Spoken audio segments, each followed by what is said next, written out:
Are we on? Turn it up.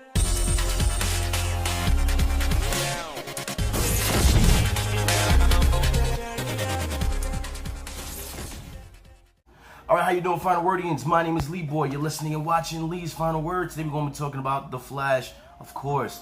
Hit this liking button, okay? That you see the little like button. Hit that thing, okay?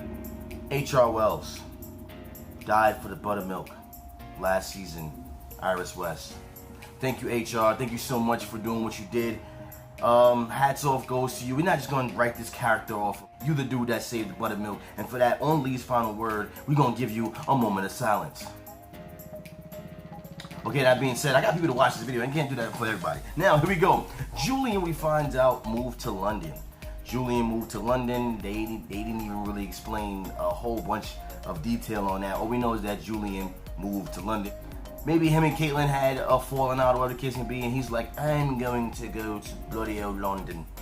Might even go over to England somewhere. You know, they touched on HR, but Flash, man, saved your buttermilk. You better name your child, damn, Henry or H.R. Allen or whatever the hell.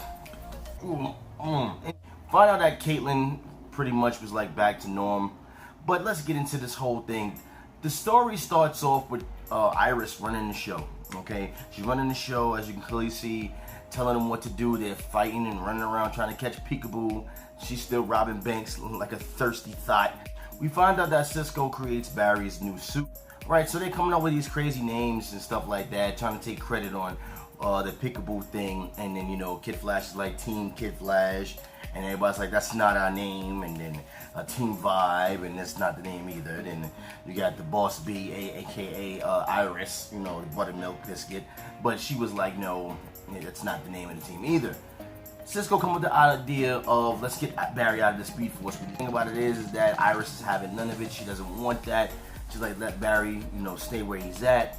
We need to be strong for him here, because we know if we bring him out, everything is gonna go whack again. We don't need that, okay? So at the same token, this samurai dude shows up, causes wreck across town. Samurai dude shows up, causes wreck across town. He wants the Flash, okay? He wants the Flash. And if you don't get the Flash within a day's time, he's gonna tear shit up, okay? But guess what? They don't have the Flash. So this gives Cisco the perfect excuse to go deal with the Speed Force bazooka to try to reel Barry out, okay? But what he does is he enlists the help of Caitlin Snow. But is she Caitlin Snow or is she Killer Frost? According at the beginning of the episode, she's Caitlin Snow.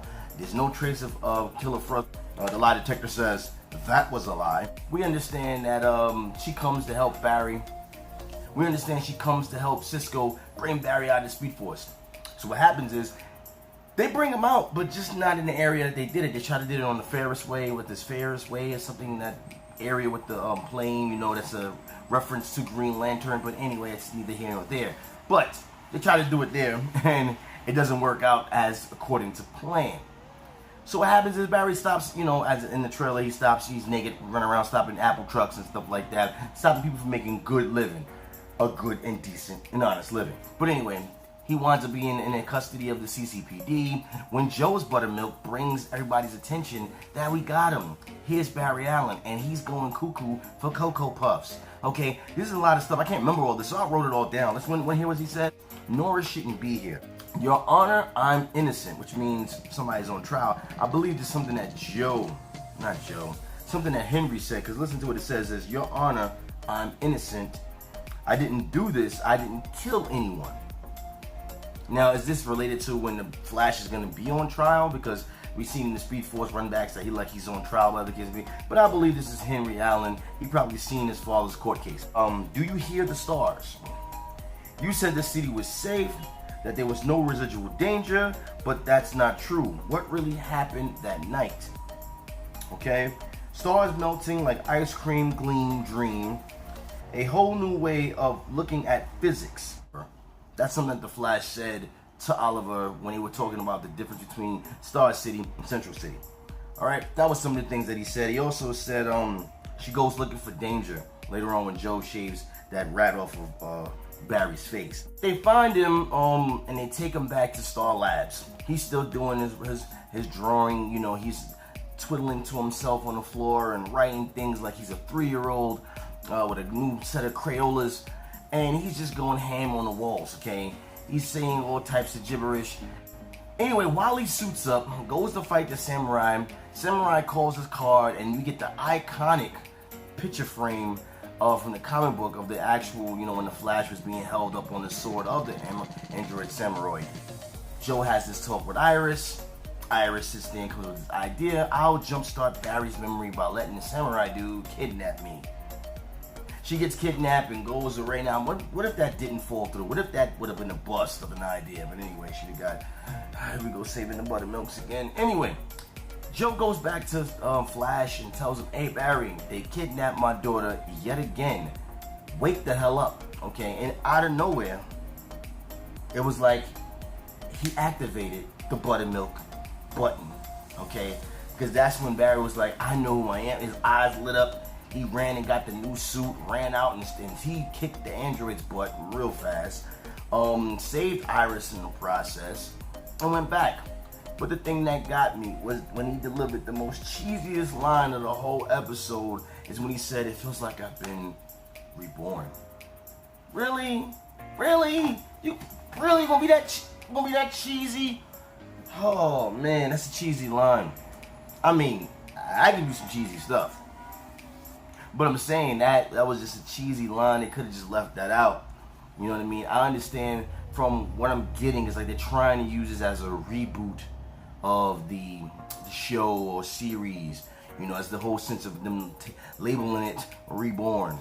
We get Caitlin Snow, who goes back to her bar where she was bartending at, where Cisco found her. And was like, I'm not doing this no more. I'm going back to Team Flash. We back, baby. But guess what? They was like, you're not going anywhere, and she turned to Killer Frost. Like I said, lies. All lies. And then she trying to battle and keep that under control, so that's something that she's keeping a secret to the rest of the team. Yet again, here we go with the secrets. I thought we had enough of this.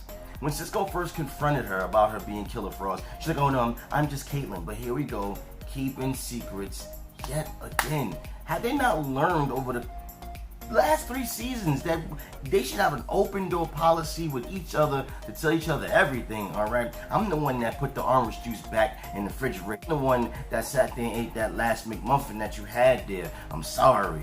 I'm the one that ate the last of the cereal. They should get all that out the way and stop hiding stuff, okay? But they're not doing that, and that's gonna come and bite them in the ass in the end. So what happens is at the very, very end of the show, we get a glimpse of who was behind the android robot, okay, the android samurai. And it was none other than the Thinker.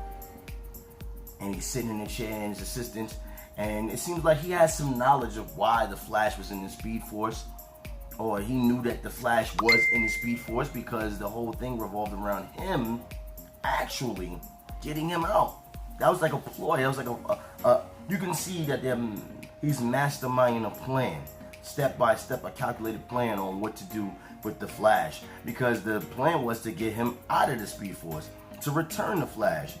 But for him to return, that means the Thinker knew he was missing. Okay, how did he get this knowledge? We don't know. We'll find that out soon enough, surely. But the very last scene is when she asks him, so what do we do next? And he's, I'm thinking.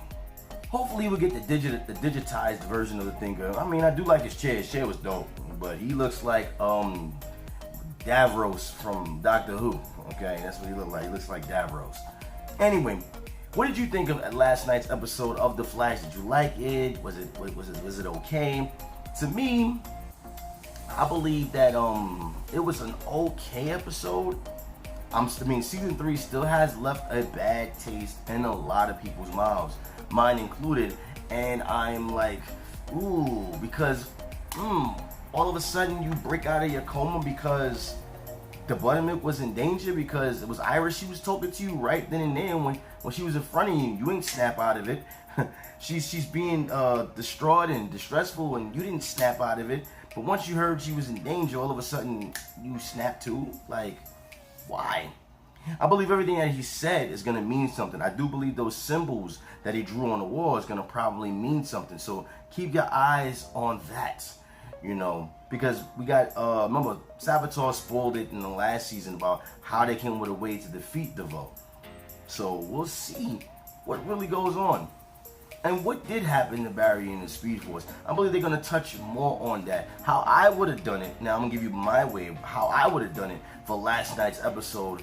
I would have definitely had Reverse Flash in it. I definitely would have kicked off the very first episode with the Reverse Flash. I mean, he wouldn't have been predominantly an episode, but I definitely would have kicked off the first episode with a bang with the Reverse Flash or a fake speedster. You know what I mean? They sent an android out, but they could have sent out a fake speedster. They could have sent out a fake Reverse Flash, some kind of enemy. They could have some kind of shock value needed to happen in the first episode to redeem them from last season, and that we did not get that. We did not get any shock value this first episode. Arrow left off on a cliffhanger, so who knows how that's gonna go when that airs. Once again, my name is Leeboy. You've been listening, watching Lee's Final Word. Don't forget to hit that liking button, okay? Hit the comment section below, and don't forget to subscribe. Catch you guys on the next one.